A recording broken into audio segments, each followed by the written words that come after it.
Hello বন্ধুরা, বছরের প্রথম দিন পয়লা বৈশাখে আমরা চলে গিয়েছিলাম চড়ক মেলাতে। আমাদের এখানকার চড়ক মেলা বহু বছর আগে থেকে এই চড়ক মেলা চলে আসছে, প্রত্যেক বছরই আমরা যাই। আর এবারেও চলে এসেছি পয়লা বৈশাখের দিন।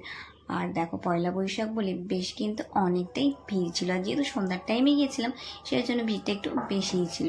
আর এখানে আমার ছোট সোনা মেলায় ঢুকেই বায়না করতে শুরু করে দিয়েছে, এই গাড়িটা চড়বো, হয়ে মিকি মাউসটা চড়বো।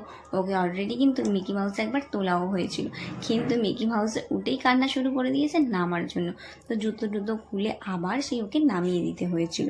তো আবার বায়না করছিল এই গাড়িটা চড়বো। তো কতক্ষণ ধরে আমরা এই গাড়ির সামনে দাঁড়িয়েছিলাম, একবার বলছে চড়বো, একবার বলছে চড়বো না।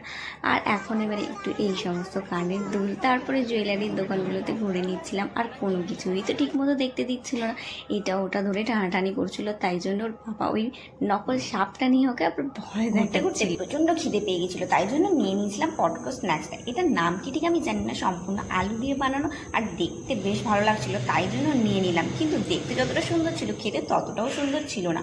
50 টাকা দাম নিয়েছিল, তো 50 টাকা একটা আইসক্রিম খেলে মনে হয় বেটার হতো। আর যেখানে খাচ্ছিলাম তার পাশেই ছিল এরকম পানির স্টল। তো খাওয়া দাওয়া কমপ্লিট করে আমরা চলে গিয়েছিলাম জিলিপির দোকানে। মেলায় আসবার জিলিপি কটকটি খাবো না, সেই কখনো হয়? এটা তো মেলার ঐতিহ্য, তাই না? আর ঘরের জন্য জিলিপি নেওয়ার ছিল, সেই জন্য এখন জিলিপির দোকানে জিলিপি নিয়ে নিচ্ছি। আজকে মেলার ভিডিও এইটুকু, কেমন লাগলো অবশ্যই জানিও। টাটা।